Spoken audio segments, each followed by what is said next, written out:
What is going on, YouTube? This video is going to be about size of holes and what size hole is the best.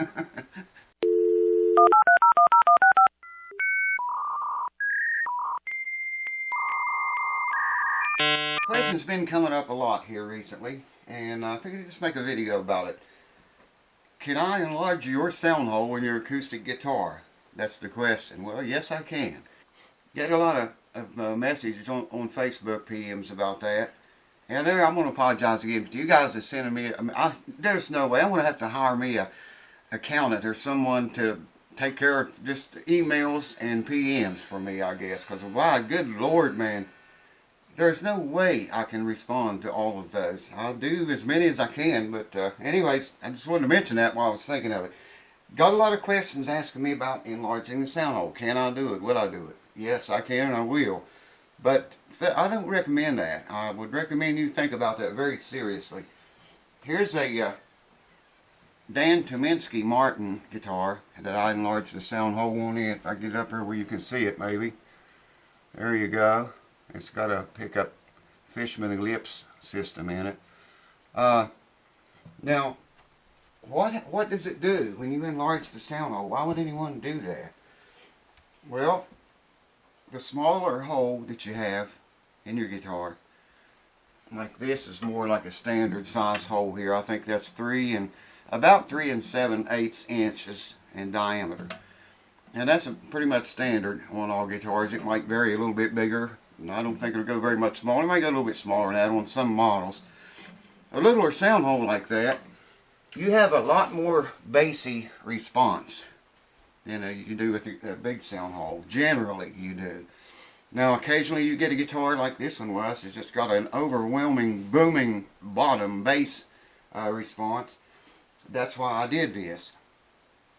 I knew, I could have lesser of that and a little bit more mids and a whole lot more highs.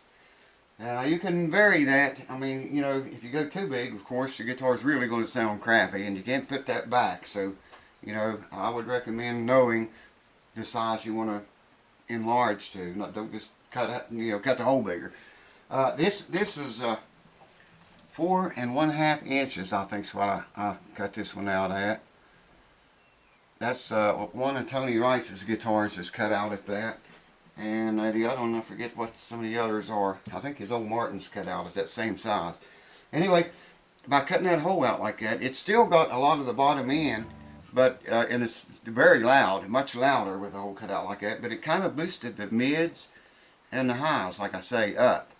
Now, you got to consider your X bracing if you're going to do this. If you have forward shifted bracing, okay? If you have forward shifted bracing, your whole X bracing either is moved up this way, and you're already weakening this whole top back here by having all this open back here. And you go cutting more away from it, you're going to weaken it more. However, the ones with forward shifted bracing and all the extra boominess back here are good ones to do it to if you can. If your brace is shifted forward too much, then there's a chance you could cut into the X brace right here when you're enlarging that hole. You can look back in this, and I don't know if you'll be able to see. The X brace is still back in there quite a long ways, even with that big hole. And the reason for that being, this guitar has rear shifted bracing in it. So that gives you, rear shifted bracing gives you all kinds of room right there to cut without worrying about cutting into your X brace. Standard bracing that's not shifted either way, usually you have plenty of room for error to cut around here without getting into that X brace again. Just remember, if your guitar has forward shifted bracing, be extra careful. Look at it good before you go cutting. Look and see how close the center of the X is to the edge of the hole here, because you could cut into that brace and really ruin your guitar. It would just totally ruin it, man. If you go too big, like I say, you ruined it already.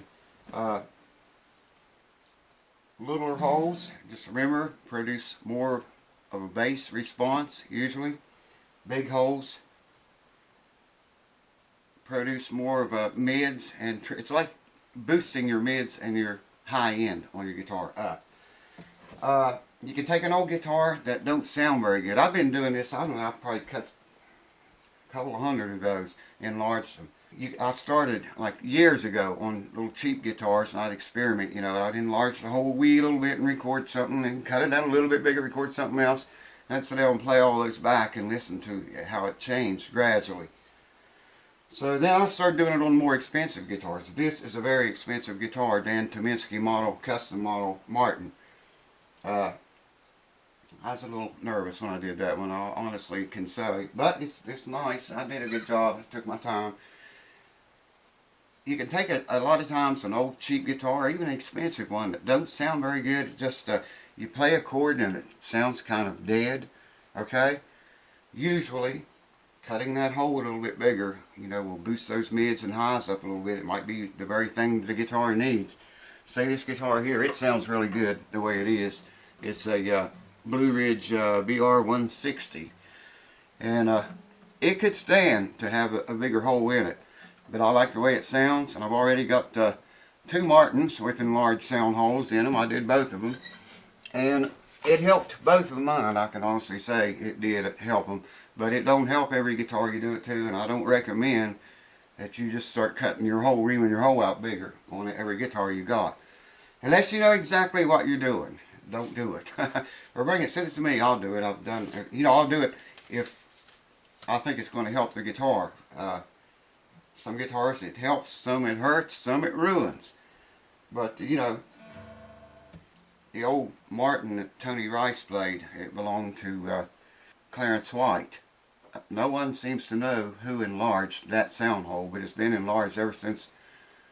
I never found any video of Clarence playing it with a big hole, but ever since Tony, first time I ever saw him playing that guitar, it had that big hole then. And even Tony will tell you he don't recommend that you do that, but yet he's got a Santa Cruz guitar that they did it at the factory, enlarged the sound hole, and now Martin makes a model, I can't remember the name of it, played one just the other day. They make it with a bigger sound hole at the factory. It's a Martin, man, I wish I could remember what it was.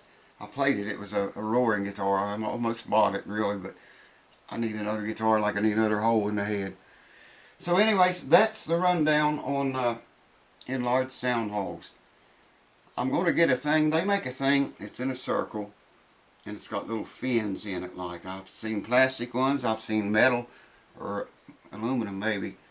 Anyways, they're round, and the center has got little fins in the round part, and there's no hole there, but you can slide a little arm on the side of it and it'll open up, and you can adjust the size of the hole. I don't know what it's called, but I want to get one, tape it to the guitar, and then I can adjust the sound hole, or I'll make one out of I don't know, cardboard or something, and show you sometime. And or you can do it and show me if you do it before I do. I just thought to make a good video to compare that, where you could change the size of the holes. So yeah, man, that's what I know about great big holes and wee little holes and guitars. You could cut cardboard out on your guitar, make the hole smaller, tape it to the top, play the guitar and listen. It'll sound, up to a point, it'll sound even more bassier and bassier, it'll vibrate more. Up to a point. When you get down to a tiny hole or almost nothing, you're going to ruin the sound. It'll be like having a feedback thing in there, and you're going to ruin the sound of it. So do the homework. If you're thinking about cutting your guitar sound hole out, look at your bracing. You know, if you've got an inch or more of room, then you've got plenty of room from the hole, the back of the hole back here. Let me show you again. From the back of the hole, right here, the edge of the hole, back to where your center of your X brace is. Because see, my X brace is that deep. And that's because, you know, with that big hole, that's still a lot of room, and it's because it's got rear shifted bracing in it. It's the very reason.